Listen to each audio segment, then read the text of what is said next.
Evet, İran Araştırmaları Merkezi'nden Oral Toğa konuğumuz. Hocam hoş geldiniz. Teşekkür ediyorum Merhabalar, öncelikle. hoş bulduk. Nasılsınız, Merhabalar. iyi misiniz? Teşekkür ederim. Sağ olun. Sizleri sormalı. İyiyiz biz de. Bugün sizinle İran'ı konuşacağız. Tabii uçak kazasının üzerinden neredeyse 10 gün geçti. Ancak yaşanan gelişmeler gündemdeki sıcaklığını koruyor İran için söylüyorum. Hocam bugünden sonra bizi neler bekliyor? İran'ı neler bekliyor? Özellikle 28 Haziran'da seçime gidiyor. İç siyasette herhangi bir değişim söz konusu olur mu? Öncelikle merhabalar tekrar. Yani İran gündemi zaten yoğun idi Hı kaza hı, öncesinde de. Bir meclis seçimleri hı yaşanmıştı. hı. Meclisin hatta daha yeni açıldı. Dün itibariyle meclis faaliyete geçti. Başkanlık seçildi vesaire. Yani yoğun bir gündem üzerine aslında bu reisin kazası söz konusu oldu. Zaten İsrail'le olan gerginlik de düşünüldüğünde hem bölgesel anlamda hem iç politik anlamında İran ciddi anlamda bir yoğunluk içerisindeydi. Bu durum sadece biraz üzerine ambiyane tabirle tuz biber oldu diyebilirim. Reisinin vefatından sonra yani bir içte değişiklik olur mu? Elbette olur. Çünkü reisi oldukça önemli bir isimdi ve ağırlığı olan bir isimdi. Üzerine yatırım yapılmış bir isimdi. Yıllarca yatırım yapılmış bir isimdi. Dolayısıyla kendisinin ölümüyle birlikte orada yani İran iç politikasında ciddi anlamda bir boşluk oluştu. Bu boşluğu doldurmak için de önümüzdeki günlerde belli mücadeleler görmek çok olası. Peki seçimler, şimdi reformist adaylar da var, muhafazakar adaylar da var. İran'da bir değişim söz konusu olur mu? Çünkü şimdi şöyle, evet, ülkede bir seçim yapılıyor ama rekor düzeyde düşük katılımla gerçekleşiyor bu seçimler ve son söz Hamaney'in sözü. Bundan sonrasında neler bekliyor aslında İran'ı? Yani halkın Şimdi beklediği gibi bir şey söz konusu, bir değişim söz konusu olur mu? halkın seçimlere karşı ilgisizliğinin birkaç tane sebebi var. Bunlardan en önemlilerinden bir tanesi reisin bugüne kadar tek aday olarak Hı sunulmasıydı hı. halkın önüne. Yani büyük seçim mühendislikleri yapıldı. 2017 yılında öncelikle Ruhani ile seçime girdi reisi. Bir hazırlama şeklinde oldu bu. Reisi siyasete ısındırma şeklinde diyelim. Orada %70'ten fazla bir katılım söz konusuydu. Fakat sonrasındaki parlamento seçimlerinde ve 2021 Cumhurbaşkanlığı seçimlerinde hususen %47'lere 48'lere kadar bir düşüş yaşandı. Bu dönemde Ali Larijani ki muhtemelen şimdi aday olarak başvurusunu yapacak bir yoklama yapıyor şurada aralar. Ali Larijani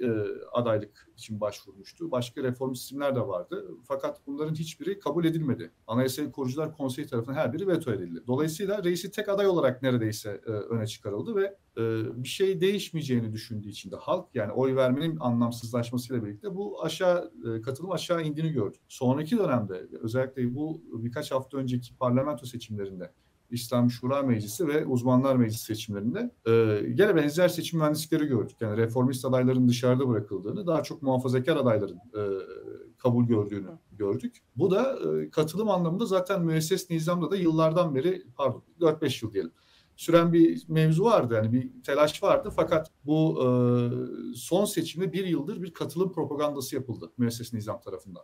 Yani mutlaka katılım yapıp katılım gösterin vesaire şeklinde çok vatanın güvenliğiyle alakalı mevzulara getirildi konu. Öyle söyleyeyim ben bunu. Ve %41 ile kalması adeta bayram gibi karşılandı şey tarafından. Müesses nizam %41 tarafından. katılım olmasına rağmen bu Evet. katılım oranı mı? Aynen öyle. 30'lara düşmemiş olması. Yani çünkü bizim Cumhurbaşkanlığı seçimlerimiz, yerel seçimlerimiz vesaire yüksek katılımı seyrettiği için İran'da bu da gündem oldu. Yani Türkiye'de yüksek katılım söz konusu gibi mukayeseler de geçen yıl özellikle 2023 yazında çokça konuşuldu. Ve ikinci tur seçimlerinde Tahran'da %7'yi 8'i gördüler katılım olarak. Yani o kadar düşmüş durumda. Şimdi 50 gün süreydi biliyorsunuz anayasal olarak. 28 Haziran olarak belirlendi. Aşağı yukarı bir ay kaldı yani 40 günlük bir süre içerisinde. Reisinin boşluğunu doldurabilecek bir adayın ortaya çıkması yahut müesses nizam tarafından kabul görecek diyelim. Bir adayın ortaya çıkması, bunun halka kabul ettirilmesi ve katılım üzerine bir propaganda yürütülebilmesi ve bunun tutması oldukça zor şu an. Peki sizin öngörünüz nedir? Yani reisiden sonraki Cumhurbaşkanı bu isim olur diyebileceğiniz bir isim var mıdır? Şu an itibariyle reisiden sonra oluşacak bir isim belirlemek zor. Çünkü Anayasa Korucular Konseyi kimi gösterecek, veto edecek bazen çok sürprizli olabiliyor. Ama yani şeyden bahsediyor şimdi. Ali Şemhani var mesela. Onun adaylığından bahsediliyor.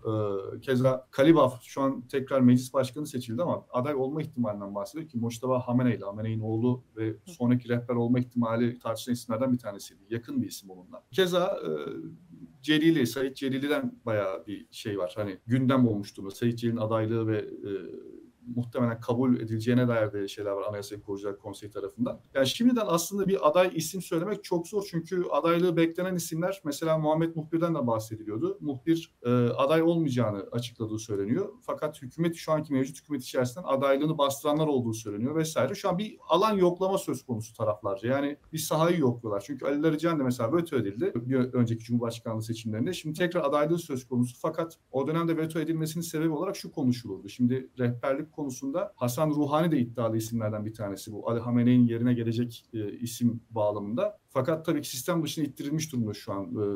Sürekli veto alıyor ve sistem içerisinde tutulmuyor mümkün mertebe. Ali Laриcan eğer Cumhurbaşkanı olsaydı rehberlik konusunda Hasan Ruhani önünü açacağını der dedikodular, söylentiler söz konusuydu ve bundan veto edildiği söylenmişti. Şimdi tekrar bu tip bir şeyin içine düşmemek için belli temaslar içerisine girdiğini görüyoruz Laриcan'ın. Uzun lafın kısası, yani süreç içerisinde bu Anayasa Korucular Konseyi'nin vetolarına ve kabullerine göre daha netleşeceğini söyleyebilirim. Şu an çok erken. Peki hocam, anladığımız kadarıyla İran iç siyaseti aslında biraz da sürprizlere gebe, göreceğiz neler olacağını, ama ben biraz da dış politikasını, İran dış politikasını konuşmak istiyorum. İran işte son Karabağ Savaşı'nda Ermenistan'a destek verdi. Azerbaycan'la hep iki düşman ülke konumundaydı, ancak reisinin ölmeden saatler önce yaptığı açıklamalarla belki buzlar eritilebilir denildi. İran'ın bundan sonraki dış politikasında Azerbaycan'la ya da Türk dünyasında herhangi bir, işte dostluk demek de belki çok büyük olur ama ya buzların erimesi söz konusu mudur? Azerbaycan-İran ilişkileri çok inişli çıkışlı bir ilişki. Yani tarihin başından beri 1990'larda Azerbaycan Cumhuriyeti kurulduğunda İran'da ilk tartışılan konu Azerbaycan'ı tanımalı mıyız, tanımamalı mıyız gibi bir şeydi. Sonrasında tanıma yoluna gittiler biliyorsunuz. Ve o dönemde Ebu Fez Elçi Bey'in Türkçü söylemleri İran iç kamuoyunda bayağı bir korku yarattı. Yani ciddi anlamda endişeler yarattı. Ve Ermenistan'a karşı özellikle Karabağ meselesi biraz da onlardan yana bir tavır gösterdi İran o dönemde. Hatta o dönemki gazetelerde çıkan haberlerde işte Karabağ'da yağmalanan malların İran'a kaçırıldığı gibi bir sürü şey vardı, konu vardı. Sonrasında Azerbaycan İslam Partisi adına bir partiyle İran orada devrim ihracı meselesine girişti. Fakat Haydar Aliyev'in politikalarıyla bu konu da önüne geçildi. Böyle bir gerginlik o zamanlardan beri hep vardı. Sonrasında işte 2004'e doğru bir yumuşama gördük biz. Hatemi'nin son dönemlerinde hususen ve işte 2005'te de Ahmet Necat'ın Bakü'ye gittiğini vesaire gördük. Ve Tebriz'de bir konsolosluk açıldı o dönemde. Yani böyle de yakınlaştığı zamanlar da oldu. İşbirliğini arttırdığı zamanlar da oldu. Çünkü iki ülkede hususen Azerbaycan çok dengeli politika yürütmek zorunda olan bir ülke. Yani Rusya ve İran gibi komşuları var. Elinde çok ciddi bir enerji kaynağı var. Bunu en büyük pazar olan Avrupa'ya satmak zorunda ve bu iki komşuyu irite etmeden bunu yapmak zorunda. Aynı zamanda kendi bağımsızlığını, dik duruşunu da korumak zorunda. Yani herhangi birisinin güdümüne, Ermenistan örneğinde olduğu gibi, yani bir böyle ülkenin, komşunun güdümüne girmeden de bunu yapabilmek zorunda. Gerçek anlamda orada bir ipte oynama durumu söz konusu. Çok zor bir denklem söz konusu Azerbaycan tarafı için. Şimdi bahsettiğiniz dış politika değişimi noktasına, İran dış politikasını çok, yani yapısal bir şey değişmediyse değiştirecek bir ülke değil. Çünkü oturmuş belli bir yapı var ve bu söylem devrimden önceye giden bir söylem. Bu ilişkiler de aynı şekilde bölgedeki. Gerek Türkiye politikası, gerek Azerbaycan politikası öyle bir ismin vefatıyla falan değişmez yani İran için kolay kolay. Ama dostluk vesaire noktasında İran'da bölgedeki ülkelerde işbirliği yaparak kazanacaklarının farkındalar en günün sonunda. Ve bu Cumhurbaşkanımız reisinin bizim Türkiye ziyaretinde bir zemin yaratılmıştı. Bunun meyvesiydi aslında bence bütün bu yaşananlarda. Bunun bir şekilde devam edeceğini düşünüyorum ben devlet politikası olarak. Anladım. Yani aslında İran'ın dediğiniz gibi işbirliği yapması çevre ülkelerle. Çünkü zaten Amerika'nın, Avrupa'nın yaptırımına maruz kalıyor ve Amerika tarafından bölgede yalnız bırakılmak, yalnızlaştırılmak istiyor. Yani İran'ın bu noktada bir tık daha o dış politikasını değiştirmesi onların yararına olmaz mı? Mesela biz hep neyi konuşuyoruz aslında Türk dünyasında, ne konuşuluyor Karabağ Savaşı'ndan beri? Aslında çok uzun yıllardır konuşuluyor ama bu kadar gündemde Karabağ Savaşı'ndan beri Zengezur Koridoru.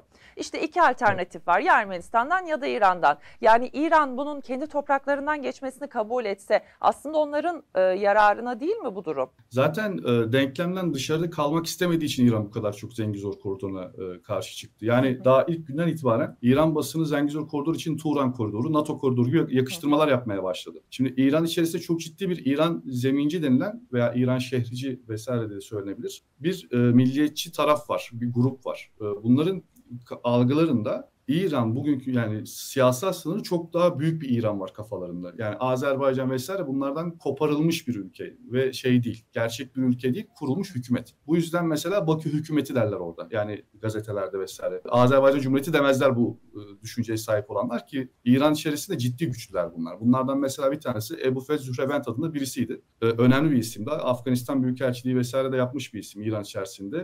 Rehbere de danışmanlık yapmış bir isim. Cumhurbaşkanımız hakkında, Türkler hakkında, Türklük hakkında ağza gelmeyecek laflar eden bir ses kaydı çıktı. Sonrasında bunun için tekrar bir röportaj verdi ve yani gene sözlerin arkasında duru bir tavır gösterdi burada. Dolayısıyla bu bahsettiğiniz Zengezur koridoru meselesi bir kere İran şey olarak görüyor. Yani kendi egemenlik alanına Türklerin nüfuz etmeye başlaması tamamen onlara ideolojisine bir kere bu bahsettiğim özellikle bu grup için ideolojisine çok ters bir konuydu. Şimdi tabii İran'ın dahil edilmesiyle ve real politik tabii sadece ideolojide olmayacağı için bizim Ocak ayındaki ziyaret sırasında Cumhurbaşkanımızın ve Türkiye tarafının belli konularla bir rahatlık verdiğini aslında hani bir bazı konulara güvenceler verdiklerini söyleyebiliriz. Çünkü ziyaretten hemen sonra İran basının dili yumuşadı Türkiye'ye karşı ve şeye karşı bu projelere karşı. Dolayısıyla bu bahsettiğiniz sürecin gene bir şekilde aktif diplomatik hamlelerle sürdürülürse şayet sorunsuz bir şekilde ilerleyeceğini yani en azından çok daha az sorunlu bir şekilde ilerleyeceğini düşünüyorum. Peki İran'ın bu kadar Türklerden aslında korkması da demeyeyim de çekinmesi diyeyim biraz da kendi topraklarında yaşayan Türk nüfustan kaynaklı mı? Yani Azerbaycan ya benden toprakta hak iddia ederse ya bunu mu düşünüyor? Bu yüzden mi aslında bu kadar mesafeli? Ya şimdi parçalanma endişesi İran'da var. Bu yıllardan yani 200 yıllık bir hikaye İran için. Sadece şu anki üzerinde 30'dan fazla etnik grup var İran'ın ve bunlar için geçerli. Az önce de bahsettiğim gibi Rusya ve İngiltere özellikle kendisinden çok parça kopardığını düşünüyor İran. Bizdeki Serf sendromuna benzer bir durum İran'da da yaşanıyor. Bu bağlamda yani oradaki Azerbaycan Türkleri değil sadece yani Kaşkaylar var biliyorsunuz Türkmenler var. Evet. Sadece o da değil. Beluçlar gene bir özgürlük hareketi içerisine girdiler. Terör örgütleri vesaire oluşturdular. Gene Huzistan'da Araplar gene aynı şekilde var. Yani çok bu bir domino etkisi yaratır. Sadece Azerbaycan'la sınırlı kalmaz. Bunu söylemeye çalışıyorum. Yani İran öyle bir sürece girerse bu ciddi anlamda problemli olur. O yüzden bu Pandora'nın kutusunu hiç açmama taraftarı ve onun önüne geçecek her türlü şeye giriyor. Yani olay sadece Türklükle de alakalı değil. İranlılık bir üst kimlik çünkü İran kafası. Yani İran diye bir millet yok İran'da. İşte, İrani olma var. Yani İranilik durumu söz konusu ve bu üst kimliğin zarar görmemesi adına her türlü tedbiri almayı kendisini güvenlik meselesi olarak görmek. Anladım. Yani sizin de az önce aslında söylediğiniz gibi benim tabii merak ettiğim birkaç konudan biriydi bu Zengezur meselesi ve İran'ın dış politikada Türkiye ile Azerbaycan'la nasıl bir yol izleyeceğiydi. Ama sürprizlere gebe diyoruz tabii. İran bakalım seçimden sonra ne olacak? Başa kim gelecek? Efendim ben çok teşekkür ediyorum. Bizleri bilgilendirdiniz. Yayın teklifimizi de kabul ettiniz. Tekrar bir başka yayında İran'daki gelişmeleri konuşmak için görüşmek üzere diyorum. Çok teşekkür ederim. Ne zaman isterseniz. Hoşça kalın. Çok sağ olun. Hoşça kalın.